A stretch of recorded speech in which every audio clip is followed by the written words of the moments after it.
Sa videong ito, matutunghayan mo ang ilan sa mga halimbawa ng mga karahasang kinakaharap ng babae, lalaki at LGBT.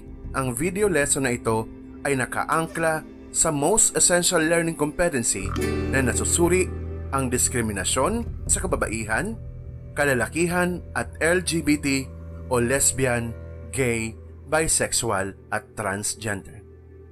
Ayon sa pag-aaral na inilabas ng United Nations Development Program o UNDP at ng United States Agency for International Development na may titulong Being LGBT in Asia, the Philippines Country Report, ang mga LGBT ay may kakaunting oportunidad sa trabaho, bias sa serbisyong medikal, pabahay at maging sa edukasyon. Sa ibang pagkakataon din, may mga panggagahasa laban sa mga lesbian at ang patuloy na pagpatay sa mga LGBT kahit na patuloy ang panawagan sa pagkakapantay-pantay at kalayaan sa lahat ng uri ng diskriminasyon at pang-aabuso. Ayon sa ulat ng Transgender Europe noong 2012, may 1,083 LGBT ang biktima ng pagpatay mula 2008 hanggang 2012. Noong 2011, ang United Nations Human Rights Council ay nagkaroon ng ulat tungkol sa mga ebidensya at kaso ng mga diskriminasyon at karahasan laban sa mga LGBT. Ang bansang Uganda ay nagpasa ng batas na Anti-Homosexuality Act of 2014 na nagsasaad na ang same-sex relations at marriages ay maaaring parusahan ng panghabang buhay na pagkabilanggo. So pakita natin yung slide.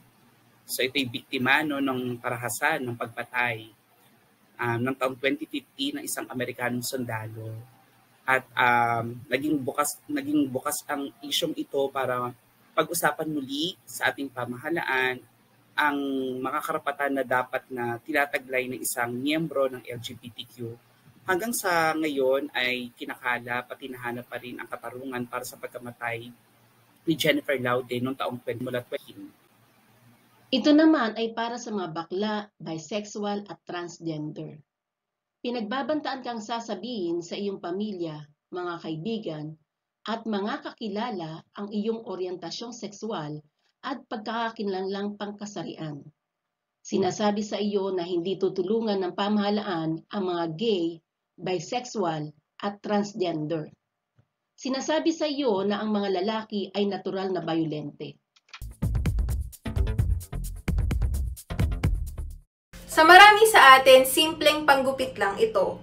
Pero sa nakilala kong trans woman na biktima ng gender-based violence, kahit ang simpleng tunog lang daw ng ginagamit na gunting, may kakaiba ng epekto sa kanya. Trans woman si Ate Ella, ipinanganak siyang lalaki na namumuhay at nagbibihis babae. Grade 2 to grade 6, I was forced to cut my hair. Bawat pag-snap nung gunting, nakakatoma. Na-explain sa akin, kasi lalaki ka. Doon mo maiisip na kahit anong gawin mo, hindi babae ang turing nila sa'yo. Pero iba daw ang sakit kapag sa sariling pamilya nagmula ang di pagtanggap. In high school, doon na nag-start yung mga pag-untog, pagtadyak.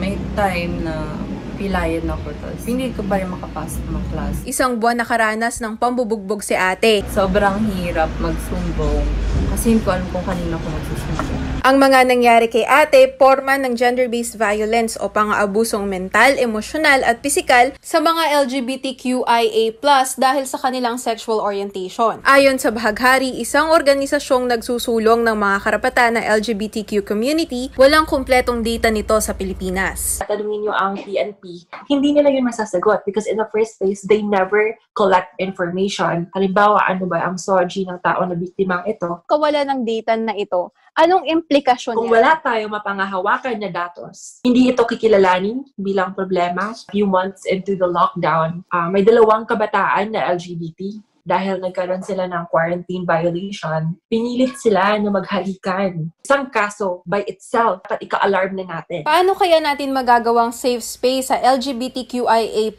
ang Pilipinas? Turo nila yung sa mga anak nila na may mga alternatibong forma ng pamilya. Merong mga pamilyang dalawa yung nanay, may dalawang tatay. Ngayon, 3 taon matapos ma-out si ate, nahayaan na daw siya ng pamilya na mamuhay bilang trans woman. Unti-unti na ding nawawala ang takot niya sa gunting, lalo na't kadikit nito ang isang bagay na bumuo muli sa pagkatao niya, ang pagrampa. Kami kaming victims of violence na pinapatago yung mukha. Bakit pinili mo na mag-itago yung face? Kasi gusto ko maging proud na na-survive ko yun. Hindi imposible na makawala ka dun sa nasaktan ka pa ulit-ulit, lumaban kayo, paglaban yung karapatan nyo. May mga bagay na hindi natin dapat kinakahon. Ang kasarian, ang iba't ibang forma ng pagmamahal, at lalong-lalo na ang karapatan. Pam Castro po, hatid ang muka ng balita. I was once a Kurt, but now I'm Kurtiana. Kagaya ng ibang miyembro ng LGBTQ community, hindi ako tinanggap ng aking pamilya. They did not accept me for who I am, and they belittled me in every way possible.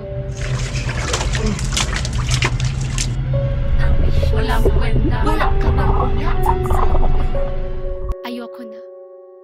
Tama na. Umalis ako. Because this is who I am. I thought I would finally be free when I go out.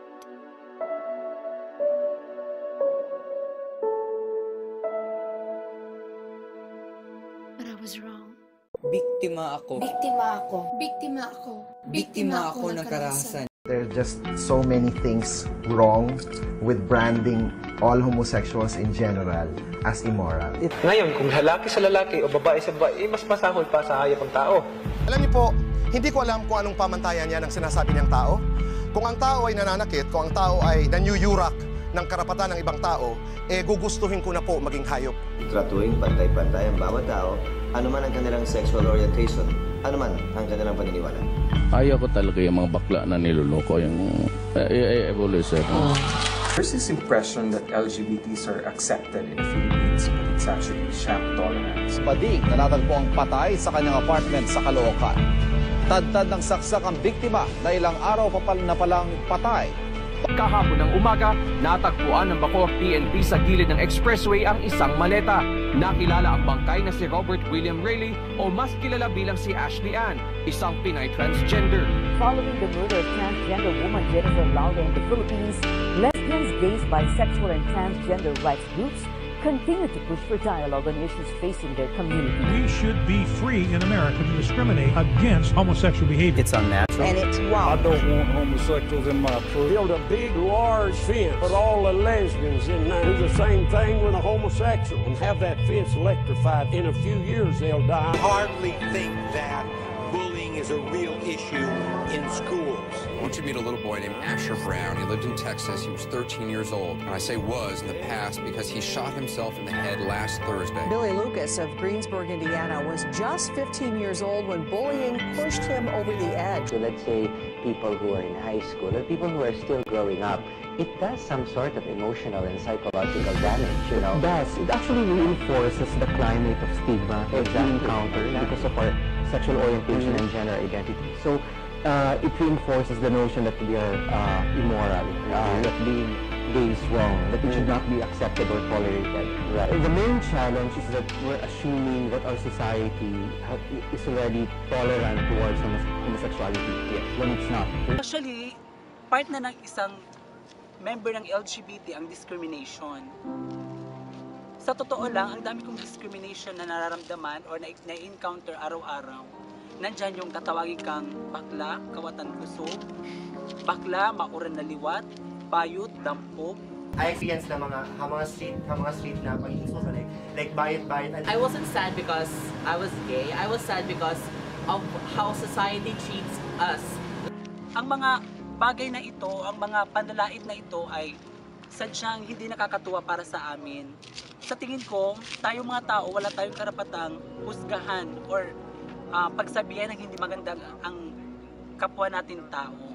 Dahil pantay-pantay tayo sa mata ng Diyos. Being that way is not an option. It's what's in their biology. It's what's in their psychology. It's not what you can choose to be. It's who you really are. Why we judge people like them? I mean, kung ibabalance natin, to those people who are straight, pero nagda-drugs, nagsisira ng pamilya, nagre-rape, but to those people who are member of the LGBT, who wishes only a better improvement of our society, saan tayo mas gugusto, di ba? Ay nag-a-adapt kita. Patuloy tayo mag-discriminate ng LGBT, tayo yung malulugi. Because at the end of the day, walang pupuntahan kung ibubuli natin yung LGBT dahil sa pambubuli natin, hindi naman mawawala ang LGBT sa ating lipunan. I want to live in a world where people of different races, creed, gender, would all live in unity. Despite all the differences, we are still human. We are still the same. We are all created equal. Don't you want that kind of society? Kung ano yung nararanasan ng normal na tao, ganun din sana sa mga LGBT, sa member ng LGBT, sapagkat may karapatan din kaming mamuhay at ipakita kung ano yung gusto namin or kung ano yung nararamdaman namin.